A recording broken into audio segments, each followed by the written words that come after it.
Welcome to ABC campus. हमारा subject है CAF 3 business law, जिसमें हम chapter number 7 specific types of contract की 6th वीडियो कर रहे हैं on kinds of guarantee and nature of sureties liability from I CAF study text 2020 and I am your facilitator Kashif Ali.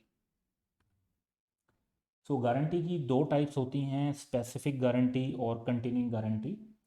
तो पहले हम स्पेसिफिक गारंटी को डिस्कस करते हैं। मैंने guarantee extends to single transaction और debt. It is called a specific or simple guarantee. The liability of surety comes to an end when the guaranteed debt is duly discharged or the promise is duly performed. तो scenario देखते हैं। Ali guarantees payment to Basil of the price of the 5 bags of flour to be delivered by Basil to Qasim and to be paid for in 3 months. तो scenario से पता चल रहा है कि 5 बैग डिलीवर करने हैं और उसकी एक सिंगल ट्रांजैक्शन।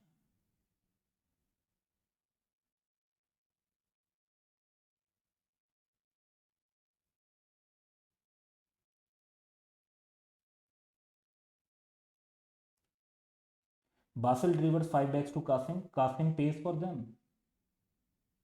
तो गारंटी का जो मामला था वो ख़त्म हो गया। ये एक स्पेसिफिक गारंटी थी, एक सिंगल ट्रांजैक्शन थी, और जब गारंटी डेट या अमाउंट डिस्चार्ज हो गई तो गारंटी का मज़ीद कोई इम्प्लीकेशन नहीं होगी। तो इसमें एक ट्रांजैक्शन के बाद मज़ीद कोई ऑब्लिगेशन बाकी नहीं रहती। दूसरी टाइप है गारंटी की continuing guarantee. Continuing guarantee extend to series of transaction. So when a guarantee extends to a series of transactions, it is called a continuing guarantee. A surety's liability continues until the revocation of the guarantee. तो इसको समझते हैं पहले और उसके बाद जो है वो एग्जाम्पल को देखेंगे। तो सीरीज ऑफ ट्रांजेक्शन होती हैं, बहुत सारी ट्रांजेक्शन होती रहती हैं, अनलेस और अनटिल के जो श्योरिटी होता है वो अपनी इस कंटिन्यूइंग गारंटी को रिवोक कर दे, यानी कैंसिल कर। जब वो रिवोक कर देता है तो उसके बाद होने वाली ट्रांजेक्शन के लिए उसकी लायबिलिटी नहीं होती।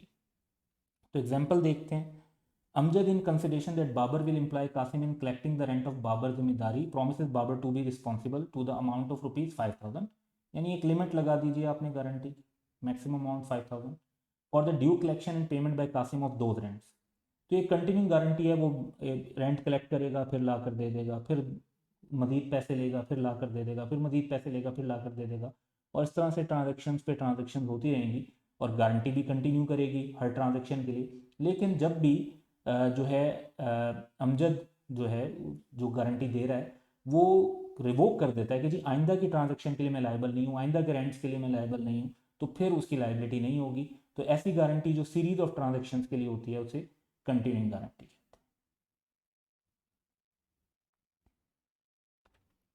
अब श्योरिटी की लायबिलिटी की नेचर क्या होती है, इसके ऊपर हमारे 4 पॉइंट्स होंगे, तो उसको डिस्कस करते हैं। पहला पॉइंट है, इट इज को extensive with principal date.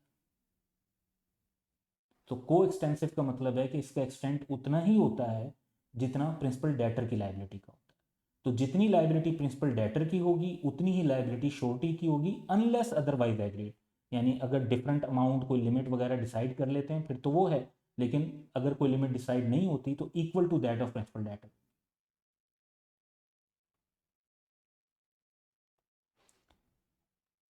Afaq guarantees to Badr the payment of a loan to be given to Chima.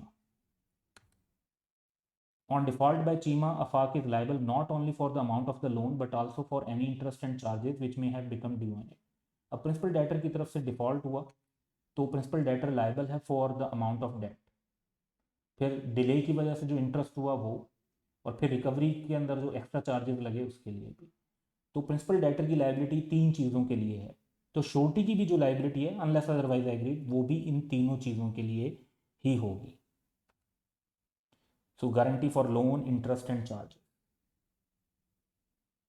सो आप नोटिस कर रहे हैं कि जो श्योरिटी की लायबिलिटी है वो प्रिंसिपल डेटर के इक्वल है, को एक्सटेंसिव।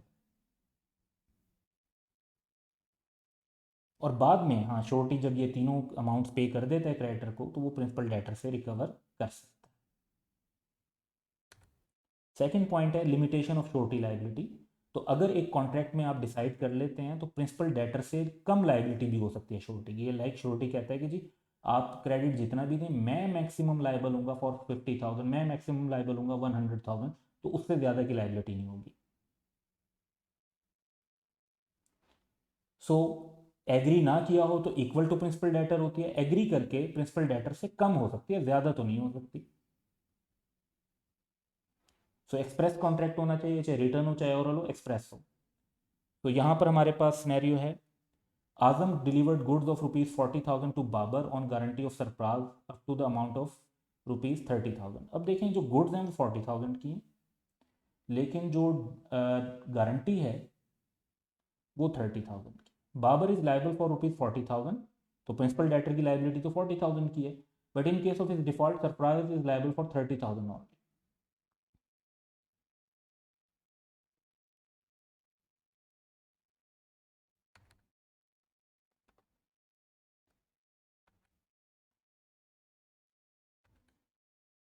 तो कम हो सकती है, ज़्यादा नहीं हो सकती एक्सप्रेस के थ्रू, और एक्सप्रेस ना किया हो तो फिर इक्वल होती है, और बाद में वो अमाउंट प्रिंसिपल डेटर से रिकवर की जा सकती है। क्रेडिटर रिमेनिंग 10,000 प्रिंसिपल डेटर से खुद रिकवर करेगा।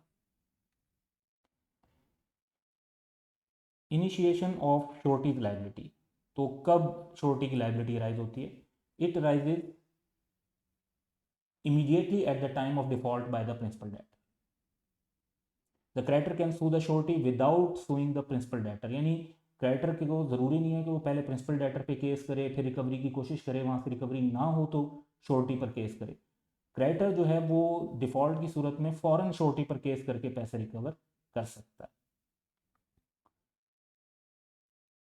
आजम delivered goods of ₹40,000 to Babar on guarantee of Sarfaraz, Babar defaulted, Azam ने sue Sarfaraz for the amount without suing Babar first.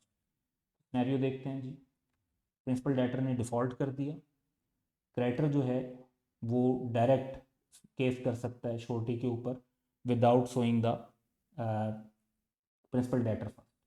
तो पहले ही वो श्योरिटी से पैसे रिकवर करना चाहे तो कर सकता है, उसके लिए ज़रूरी नहीं है कि जी पहले प्रिंसिपल डेटर पे केस करे और फिर श्योरिटी से रिकवर करे, वो डायरेक्ट श्योरिटी पर केस करके पैसे रिकवर कर सकता है। फोर्थ जो नेचर ऑफ श्योरिटीज लाइबिलिटी में पॉइंट है, condition precedent to sureties liability. तो बाजू का जो शख्स गारंटी देता है वो एक कंडीशन लगा देता है, वो कहता है कि जी credit upon a contract that a creditor shall not act upon it until another person has joined in it as a co-surety. Like एक शख्स ने ये गारंटी तो दी, लेकिन उसने कहा एक और शख्स भी मेरे साथ गारंटी के लिए ऐड होगा तो फिर ही मैं मेरी गारंटी वैलिड होगी, वरना वो गारंटी वैलिड नहीं होगी। तो एक और शख्स जो गारंटी में ऐड होता है उसे को श्योरिटी कहते हैं। तो guarantee is not valid if that person does not join. Scenario हम देखते हैं, Azam delivered goods of ₹40,000 to Babar on guarantee of Sarfaraz, the guarantee was conditional on Zahid also joining as को श्योरिटी। तो गारंटी दी, लेकिन उसने कहा जी कि जाहिद भी एज को श्योरिटी ज्वाइन करेगा तो मेरी गारंटी होगी। Zahid did not join as को श्योरिटी, तो सरफराज जो श्योरिटी है he is not liable under the contract, क्योंकि जो कंडीशन रखी गई थी लाइबिलिटी के लिए वो पूरी नहीं हुई। दिस वाज द कंडीशन, और कंडीशन पूरी नहीं हो रही, तो इसमें जो है क्रेडिटर श्योरिटी पे केस करके पैसे रिकवर नहीं कर सकता, क्योंकि जो रिक्वायर्ड कंडीशन थी वो पूरी नहीं की गई। That's all for today, have a good day.